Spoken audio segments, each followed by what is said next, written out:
jeg havde jo ikke det nemmeste gymnasieliv. Der skete en masse ting, både rent socialt, men også skolemæssigt.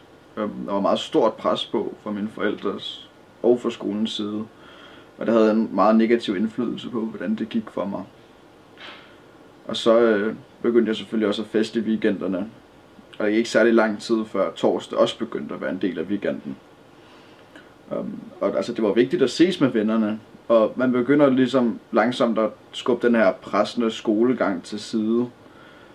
Og selvom jeg kunne se, at mine karakterer de begyndte at falde, noget mine forældre ikke var særlig glade for, jamen, så tog jeg mig ligesom ikke rigtig af det, fordi jeg ville bare feste videre. SRP-opgaven kom meget pludseligt. Jeg havde ikke rigtig tænkt over den, før jeg stod med den og fik at vide, at jeg havde 2 uger til at færdiggøre det her. Og jeg vidste jo selvfølgelig godt, at karakteren, jeg ville få i den, ville komme direkte på eksamensbeviset. Men som jeg tænkte, jeg havde 2 uger til at skrive den, og det er ikke det sværeste fag, jeg skulle skrive i, så jeg skulle nok klare mig igennem med i hvert fald nogenlunde karakter. Noget jeg aldrig nogensinde havde overvejet var jo, at jeg ikke ville kunne få studenterhuen. Det er ikke noget, man tænker over, når man går i gymnasiet. Det er nærmest en selvfølge, at man får den. Så de første par dage, der var min motivation høj, og jeg fik virkelig terpet den her opgave. Jeg fik skrevet flere sider, og jeg var glad for det arbejde, jeg havde lavet.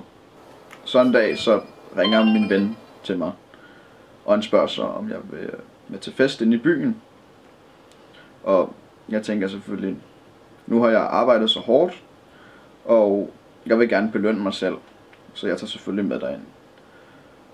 Og før jeg ved af det, jamen så er der gået flere dage inde i byen, og jeg vågner op derhjemme med tømmermænd.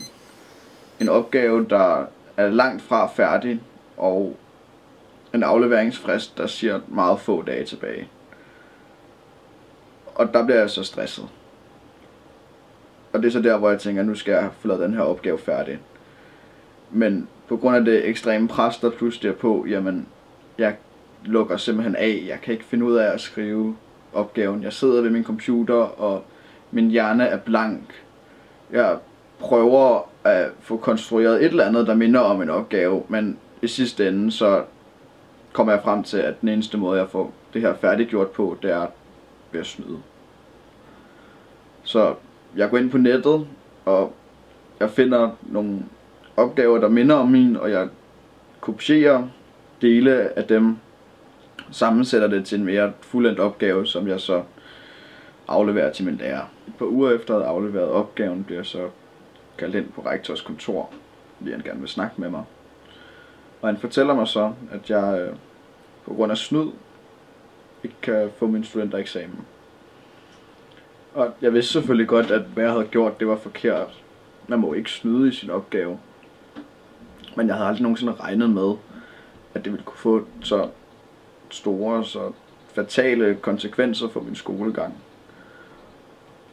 Og altså siden det skete, jamen jeg har prøvet at søge ind forskellige steder. Jeg vil gerne afslutte mit studie, men jeg har ikke fundet noget sted, der vil optage mig endnu. Så nu sidder jeg har fundet et job, og ja, der burde jeg så arbejde resten af året.